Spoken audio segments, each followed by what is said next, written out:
named for FutureChurch co-founder and founding executive director and friend and hell of a woman. The Christine Schenk Award for Young Catholic Leaders is given to a young Roman Catholic who has demonstrated promising leadership in advancing FutureChurch's Vatican II mission in one or more areas of social justice, pastoral care, ministry, advocacy, teaching, researching, or publishing.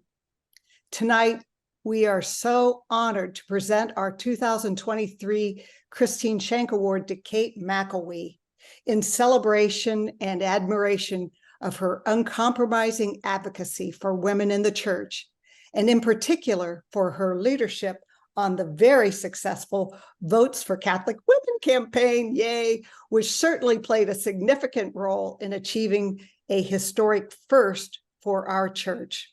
54 women participating as equals with a vote in the October Synod Assembly.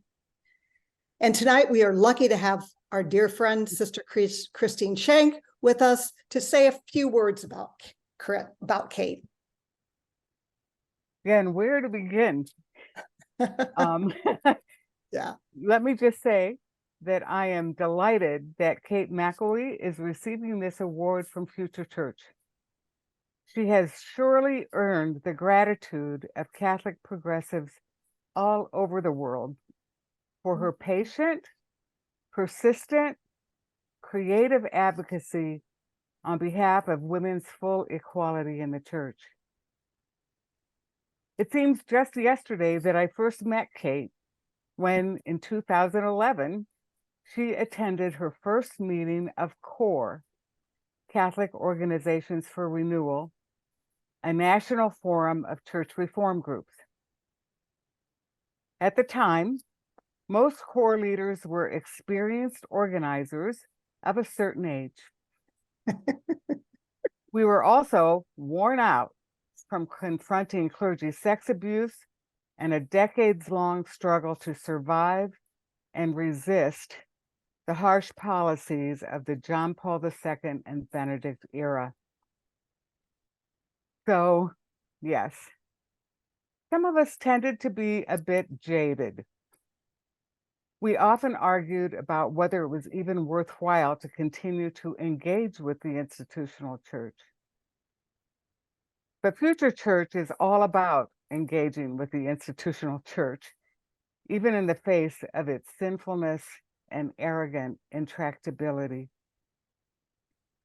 So, I was eager to discover what this new hire at the Women's Ordination Conference, Kate McElwee, then Kate Conmee, thought. Yet Kate said very little at this her first meeting. Instead, she chose to quietly observe the dynamics of our sometimes heated CORE discussions as they unfolded. Finally, I asked her opinion about continuing to engage with the institutional church. And then this soft-spoken, articulate young woman began to name in considerable detail all the reasons why continued engagement with the hierarchical church is absolutely necessary. I quickly realized that Kate Conmee McElwee was brilliant, passionate, strategic, and hugely committed to the cause of women and the cause of church reform. For the past 12 years, Kate has conducted her passionate, strategic engagement with courage, wisdom, and a lovely relational style that makes it easy for ordinary Catholics to work for reform in this goofy, flawed, yet somehow still beloved institution. So congratulations, Kate. I could not be happier or more grateful for your gifted leadership. May it continue ad multos annos. Amen. Thank you so much, Chris. Sure. It's the truth. I don't even know if you remember, but you probably didn't even know what an impression you made, but you made a big impression. So did you. Thank you so much. Thank you to the Future Church board, Chris, Deb, Russ, and all of the Future Church community for this very special honor. It's especially special to be honored by your community. Through my work with the Women's Ordination Conference, I have had the privilege of working side by side with Future Church and consider our decades-long collaboration with one another to be an incredible feminist model of solidarity, friendship, and joy in the resistance, truly. So thank you for every petition we've made together, for every meeting we may have disrupted to call for more women's inclusion, for every light we shine on a Vatican building. Future Church and all of you will always be close to my heart. This award is certainly made all the more sweet because it is named after one of my personal sheroes, Chris Schenk.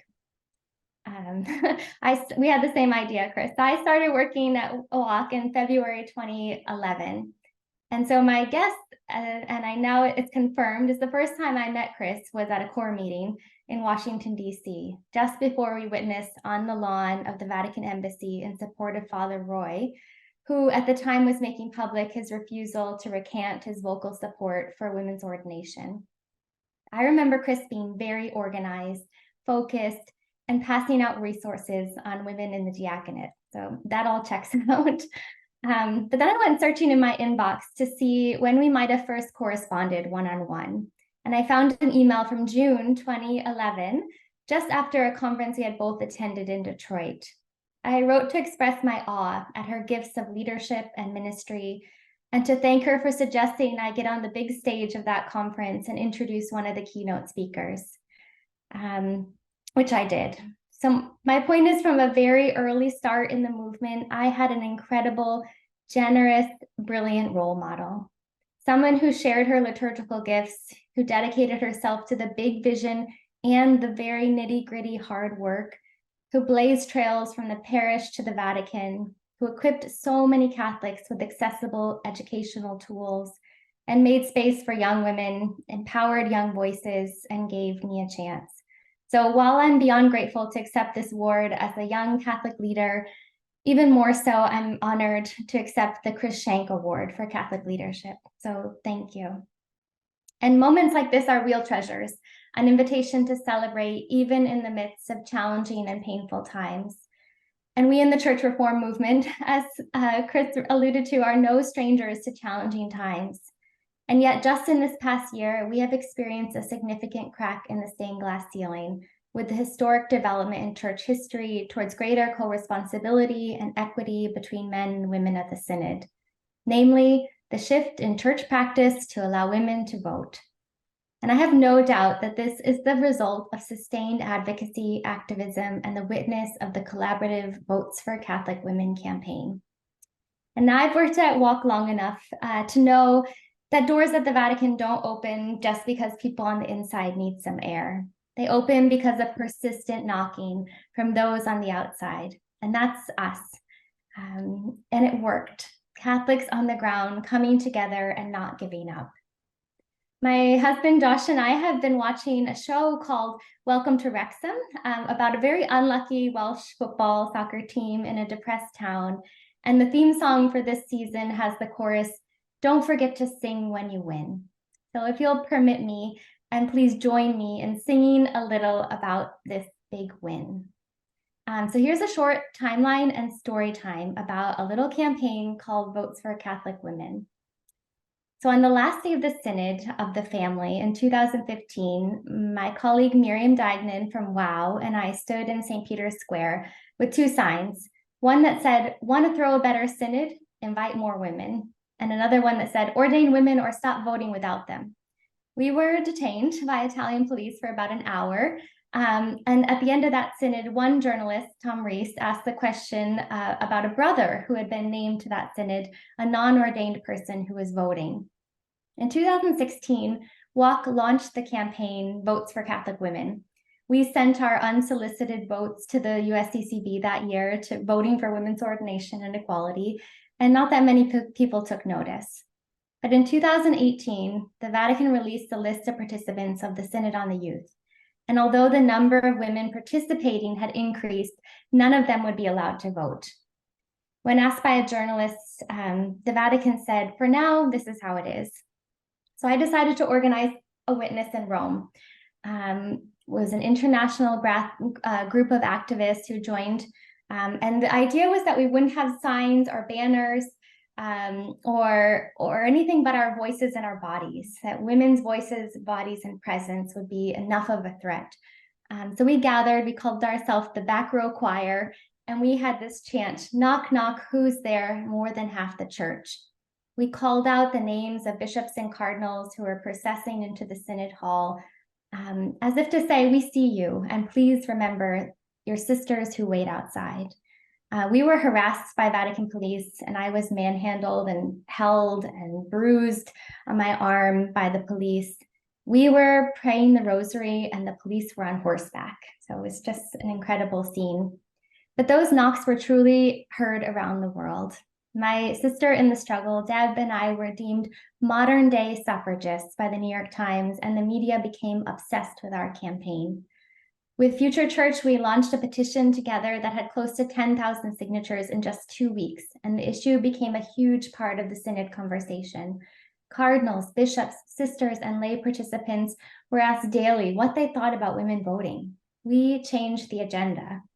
And remarkably, that year, a line about women voting was included in an early draft of the final Synod document.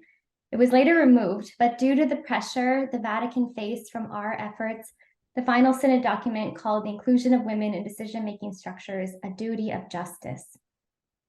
In 2019, we were at the Synod on the Amazon. We continued our campaign with another petition.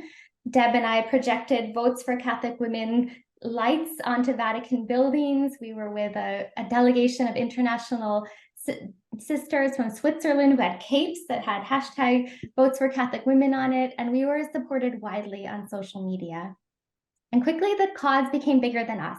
It was taken up by the UISG, the USG, and was so mainstream that in 2021, the Vatican announced the appointment of Sister Natalie Picard to the position of Undersecretary to the Synod of Bishops, a position that should carry a vote at synods. And I love this quote from Vatican News, and I look back on it a lot. This is a quote from Vatican News upon Sister Natalie's appointment.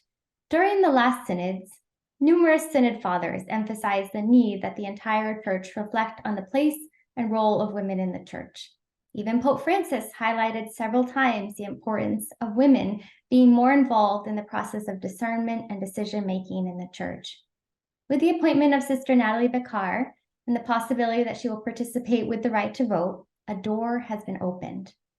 We will then see what other steps could be taken in the future." So although she herself remained quite coy about this, Sister Natalie would say, "Oh, it's not about the votes." In 2023, Sister Natalie confirmed to Global Sisters Report, yes, I will be voting." And just a few weeks later, Pope Francis himself said, "Everyone who participates in the Synod will vote. Those who are guests or observers will not vote." He said, "But whoever participates in the Synod as a member has the right to vote, whether male or female, everyone. That word 'everyone' for me is key." I wonder where he got that idea from. When Pope Francis changed the composition of voting members at the Synod on Synodality this past April, I was again at a core meeting.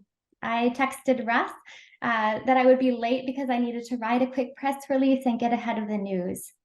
And it was very appropriate and joy-filled to share that moment around a table with church reform leaders who made that reality happen, who changed the church. And while our work continues, and this for many of us is simply a step on a path, it is truly an honor to walk the path of justice with you and in the footsteps of women like Christine Schenk. It is a privilege. And if I can infuse just a little bit of my own creativity, voice, and hope to the movement of church reform, which started way before me and will continue beyond me, then I have a reason to sing. So thank you very much.